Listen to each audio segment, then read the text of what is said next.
Amplitude of the two composite SHM। SHM हमने already देखा है, SHM मतलब क्या होता है इसका हमने देखा है, दैट इज इसका इक्वेशन क्या होता है, x is equal to a sin of omega t।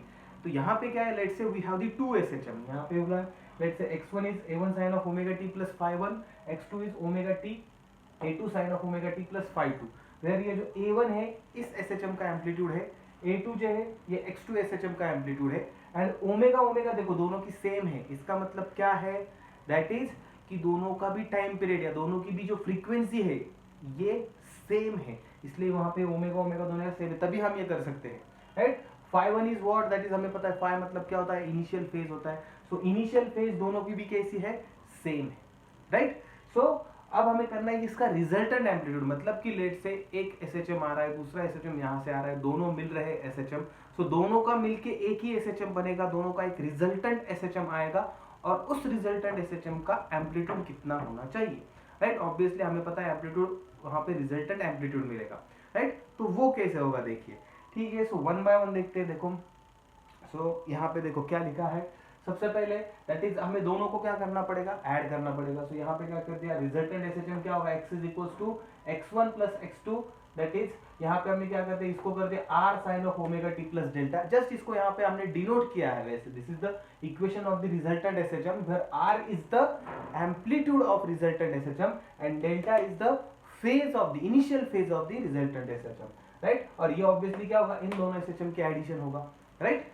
सो अब हमने क्या किया, यहाँ पे मेंशन किया r is the resultant amplitude and delta is the resultant phase difference, या हम कहेंगे that is the phase difference of the composite SHM, right. So दोनों को ऐड कर दिया, obviously x is capital X is equal to x1 plus x2 कर दिया, इसको और दोनों का, सो यहाँ पे क्या आएगा, that is x1 is a1 sin of omega t plus phi1, x2 is a2 sin of omega t plus phi2, दोनों को ऐड कर दिया।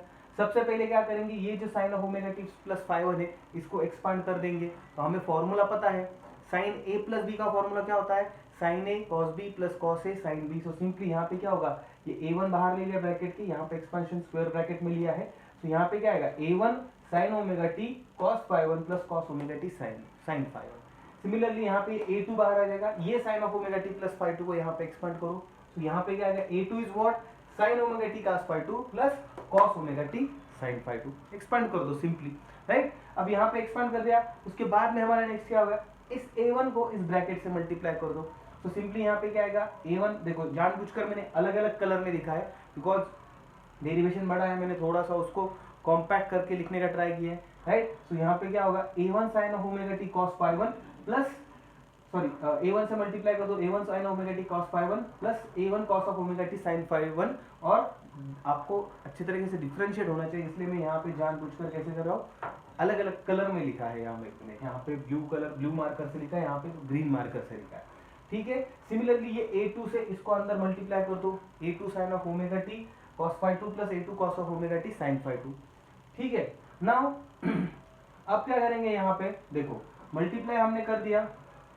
सो यहाँ पे हमने क्या किया है, देखो नेक्स्ट स्टेज में क्या किया है, यहाँ पे हमने ये जो sin omega t वाले जो टर्म है ये हमने नजदीक ला ली, इनको नजदीक ला, मतलब यहाँ पे देखो ये sin omega t वाला टर्म और ये sin omega t वाला टर्म, इसको नजदीक एक दूसरे का पास बिठा दिया, तो यहाँ पे क्या हो जाएगा, ये a1 sin of omega t cos phi1, right, और ये sin omega t वाला टर्म हमारा दूसरा किधर है, ये इधर है, a2 sin of omega t cos phi2, ये टर्म इधर लाके बिठा दिया।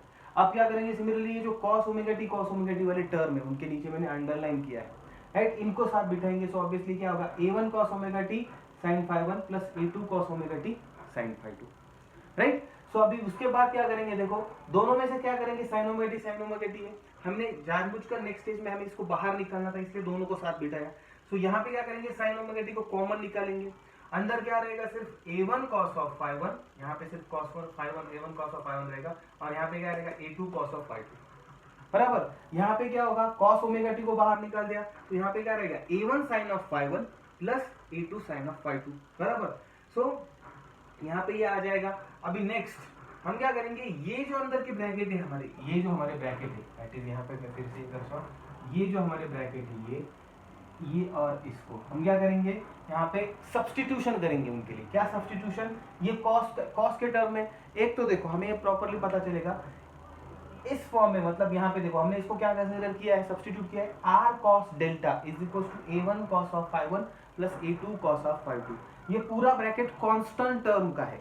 एम्पलीट्यूड ऑफ a1 मतलब क्या, एम्पलीट्यूड ऑफ फर्स्ट एसएचएम जो कि कांस्टेंट है, सिमिलरली a2 भी उसी तरह कांस्टेंट होगा, और जो इनिशियल फेज होता है वो भी कांस्टेंट होता है।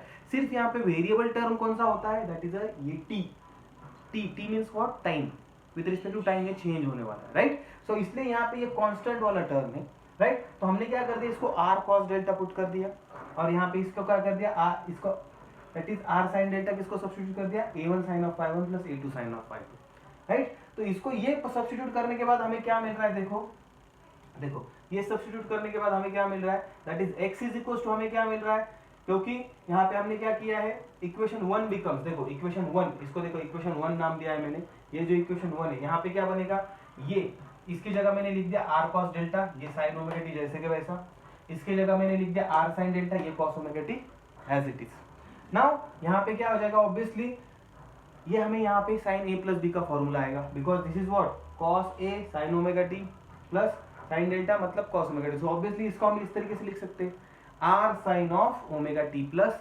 डेल्टा, और ये क्या होता है, हमारा रिजल्टेंट एसएचएम आता है। देखो यहाँ पे हमने इनिशियली कंसीडर किया था, where r is the amplitude of resultant SHM and delta is the initial phase, मतलब जो भी हमने सब्स्टिट्यूशन लिए वो करेक्ट लिए है।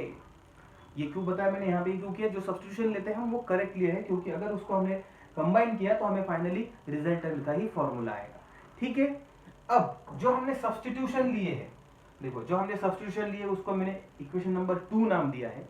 अभी सब्स्टिट्यूशन में हमें क्या करना है, देखो सब्स्टिट्यूशन में क्या करना है, देखो सो अभी फ्रॉम इक्वेशन 2, अब देखो सब्स्टिट्यूशन क्या कर रहे हैं हम, r cos square delta plus r sin square delta, मतलब ये r cos डेल्टा इसका स्क्वायर लिया, ये r sin डेल्टा इसका स्क्वायर लिया, और दोनों को हमने ऐड किया, राइट। तो हमें यहाँ पे क्या मिलेगा, फिर इनका भी स्क्वायर करके ऐड करना पड़ेगा। ऑब्वियसली इसका स्क्वायर आएगा, ये पूरा ब्रैकेट का square, a1 cos of phi 1 plus a2 cos of phi 2 का square plus a1 sin of phi 1 plus a2 sin of phi 2 bracket का स्क्वायर, राइट। सो ऑब्वियसली यहाँ पे क्या मिलेगा, हमें यहाँ पे डायरेक्टली क्या मिलेगा, अभी इसको एक्सपांड कर दो, a plus b bracket square का हमें यहाँ पे एक्सपांशन लगाना पड़ेगा। सो यहाँ पे ऑब्वियसली क्या आएगा, a1 cos square phi 1 plus a2 cos square phi 2 plus 2a1 a2 cos of phi 1 phi 2 बराबर, a प्लस b का होल ब्रैकेट का स्क्वायर क्या होता है, a square plus b square plus 2a1 2ab, right. So similarly इसको भी expand कर दो, यहाँ पे क्या आएगा, a1 sin square phi 1 plus a2 sin square phi 2 plus 2a1 a2 sin phi 1 sin phi 2, right. यहाँ पे क्या करेंगे हम, ये जो टर्म है a1 cos स्क्वायर phi 1 और इसका, क्योंकि हमें पता है sin square theta plus cos square theta is equal to 1 होता है, तो यहाँ पे हमें आया है a1 cos स्क्वायर phi 1, तो दूसरा हम क्या ढूंढेंगे, a1 sin स्क्वायर phi 1 ढूंढेंगे, क्योंकि फिर a1 स्क्वायर कॉमन निकलेगा और sin square phi 1 plus cos square phi 1 1 आएगा। सो a1 cos स्क्वायर phi 1 और ये a1 sin स्क्वायर phi 1, इसको यहाँ पे दूसरे इक्वेशन में साथ लिख दिया, और a1 स्क्वायर दोनों में कॉमन निकल रहा है। सिमिलरली यहाँ पे क्या कर दिया, ये a2 स्क्वायर phi 2 और ये a2 स्क्वायर sin phi 2, इनको नजदीक लिख के a2 स्क्वायर क्या कर दिया, वहां पे हमने क्या कर दिया, a2 स्क्वायर को कॉमन निकाल दिया, राइट। फिर यहाँ पे क्या होगा, 2a1 a2 कॉमन निकलेगा, बिकॉज इस इक्वेशन में भी a1 a2 है और इस इक्वेशन में भी 2 इस टर्म में भी 2a1 a2 है, राइट। सो 2a1 a2 को कॉमन निकाल दो, then after that we will get that cos phi 1 cos phi 2 plus sin phi 1 sin phi 2, ये एक सेपरेट ब्रैकेट बनेगा, राइट। नाउ यहाँ पे obviously sin square phi 1 plus cos square phi 1 1 होता है, then cos square phi 2 plus sin square phi 2 1 होता है, तो यहाँ पे सिर्फ रहेगा हमारे पास a1 square plus a2 square, फिर यहाँ पे रहेगा 2a1 a2। अगर इस ब्रैकेट को ठीक से देखोगे, if you see this bracket properly, then it is the expansion of the cos of phi 1 minus cos of phi 2। cos a minus b का फॉर्मूला क्या होता है, cos a cos b minus sin a sin b। तो यहाँ पे obviously क्या होगा, यहाँ cos phi 1 cos phi 2 है plus sin phi 1 sin phi 2, तो ऑब्वियसली ये किसका एक्सपेंशन होगा, cos of phi 1 minus phi 2। सो ये जो हमारा r स्क्वायर आ गया, r square, r is what, r is the resultant amplitude, that is the amplitude of the final जो composite SHM है उसका। सो इसका स्क्वायर रूट ले लिया, तो हमें क्या आएगा, under root of a1 square plus a2 square plus 2a1 a2 cos of phi 1 minus phi 2। This is the formula for the resultant SHM, right. तो यहाँ पे क्या होगा, अभी हमने ये रिजल्टेंट एसएचएम ले लिया, अभी हमें क्या निकालना है कि डेल्टा का फॉर्मूला, मतलब जो यहाँ पे ये होगा अपना डेल्टा मतलब इनिशियल फेज होगा फाइनल एसएचएम का, कंपोजिट एसएचएम का, वो कैसे निकालेंगे? इक्वेशन 2 से निकालेंगे।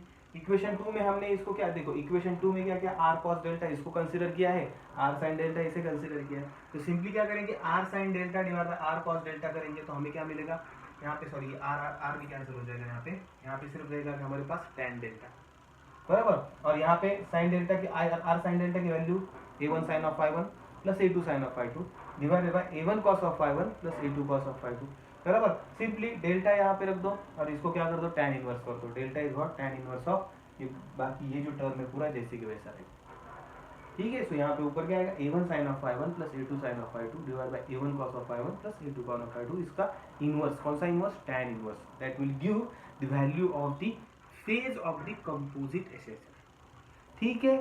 सो ये डेरिवेशन है, ये डेरिवेशन डिफिकल्ट नहीं है, ये डेरिवेशन इजी है, सिर्फ ये डेरिवेशन बहुत लंबा है, लंबा होने से चौड़ा है, राइट। इसको देखो एक एक लाइन में, इसलिए मैंने इसको कभी भी डबल लाइन में कुछ भी नहीं लिखा, मैंने एक पूरा लाइन उसको ट्राई किया एक लाइन में खत्म करने का, क्योंकि अदरवाइज मुझे ये बोर्ड भी नहीं, मतलब ये बोर्ड, इस बोर्ड पे मैं नहीं लिख पाता बस, ठीक है। आई होप आपको समझ में आया होगा। अगर नहीं समझ में आया तो हमने फिर से एक बार प्रॉपर वीडियो बनाएंगे अलग तरीके से, कुछ आपको चाहिए तो, ठीक है। सो स्टॉप कर दें यहाँ पे। थैंक यू फॉर वॉचिंग, चलो बाय।